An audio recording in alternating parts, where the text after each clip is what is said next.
Renata Barreto, a sua visão sobre essa declaração do presidente Jair Bolsonaro dizendo que Rodrigo Maia está levando o Brasil para o caos. Bom, ele pode levar para o caos mesmo se o plano Mansueto, que foi completamente desconfigurado, for exatamente aprovado dessa maneira. Então, assim, eu prefiro verdades grosseiras do que mentiras fofas. Então, o presidente Jair Bolsonaro falou coisas que estão absolutamente corretas em relação ao Rodrigo Maia. E o Rodrigo Maia veio responder ontem, eu vi a entrevista exclusiva aqui à CNN, e ele foi perguntado 3 vezes pelo William Vac a respeito desse plano que foi desconfigurado, e ele desconversou. Em nenhum momento, por exemplo, ele falou que esses estados não têm obrigação nenhuma de contrapartida de responsabilidade fiscal, e não falou nenhuma vez que esse é praticamente um cheque em branco, porque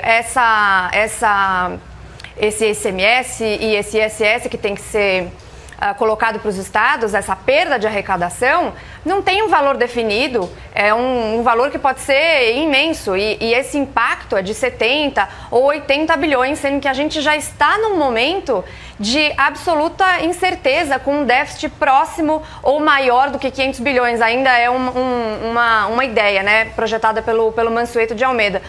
Ou seja, ele pode sim enfiar o governo num caos econômico, e ele não falou sobre as contrapartidas que não vão ser dadas, ele falou coisas absurdas anteriormente, ele ataca também direto o presidente, ataca o governo, e ele, por exemplo, ele fala muito de estamos unidos e queremos o bem do Brasil. Eu não vejo alguém que quer o bem do Brasil votar esse tipo de coisa e apoiar, dizendo que foi uma boa medida, uma medida de auxílio aos estados e aos municípios, que sim é importante, mas sem nenhuma contrapartida.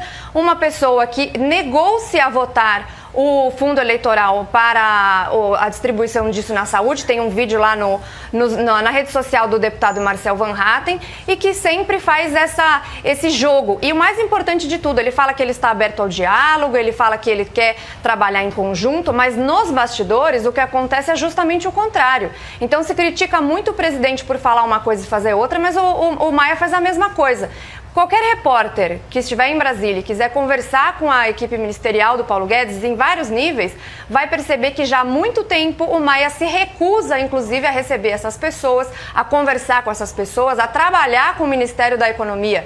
E ele fez uma declaração, acho que hoje de manhã ou ontem à noite, dizendo que o Paulo Guedes não é sério e que ele estaria divulgando fake news sobre a questão do plano Mansueto, que é um absurdo, dizendo que o governo não gostaria de dar auxílio aos estados do Rio de Janeiro e de São Paulo pelas disputas políticas do presidente com os governadores desses estados, sendo que os números passados pelo Ministério têm lá as suas contribuições para cada um dos estados. Então, assim, o Rodrigo Maia, ele está em atrito, em rota de colisão com o presidente, não é de hoje, mas eu não gosto dessa ideia de mentiras fofas, de que ele aparenta uma coisa e é outra completamente diferente.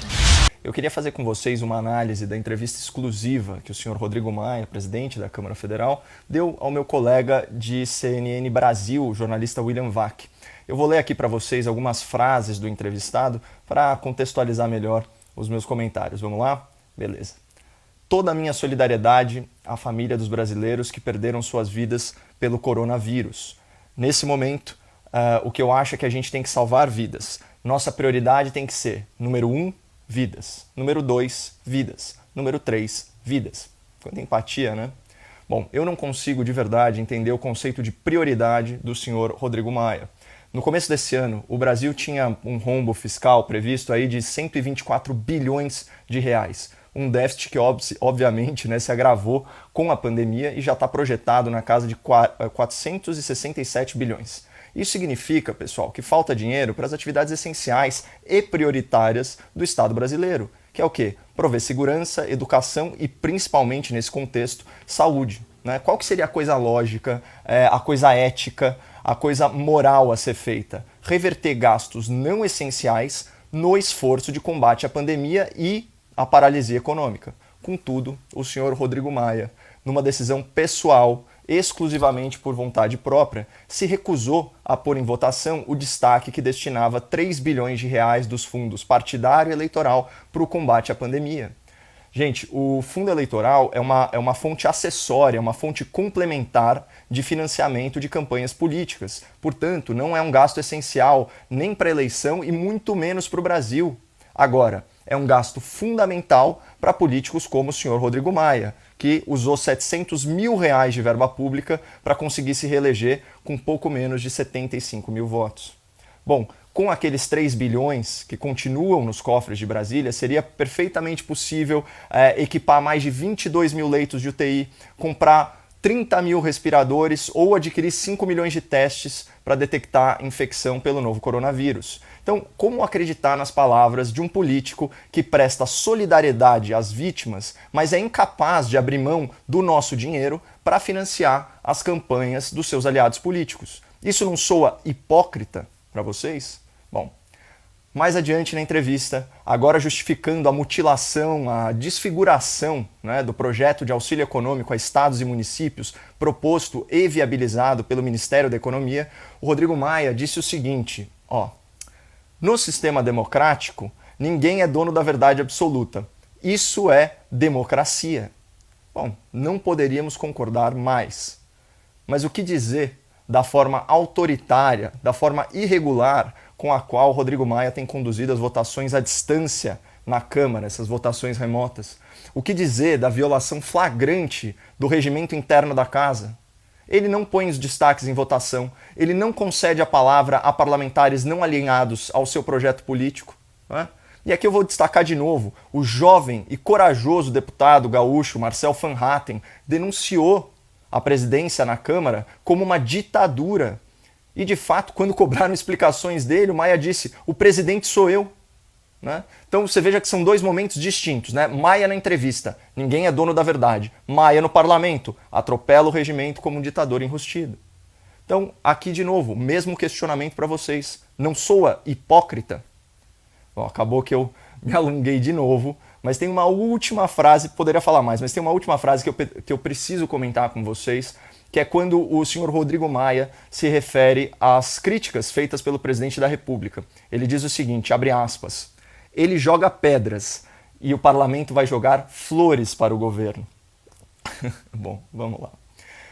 Desde quando colocar a conta da irresponsabilidade fiscal de governadores e prefeitos nas costas do governo federal é jogar flores?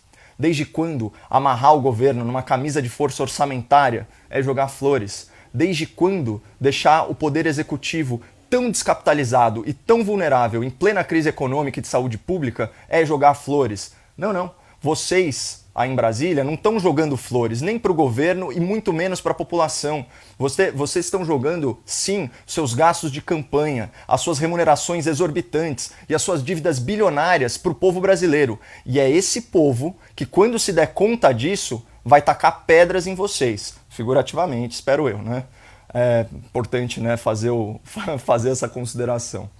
Bom, políticos como o senhor Rodrigo Maia, eles são um sucesso na imprensa, mas eles são um fracasso nas ruas. Né? Aquele sucesso em Brasília, mas um fracasso nas urnas. Né? E eu queria deixar para vocês uma última questão para reflexão, e é a seguinte.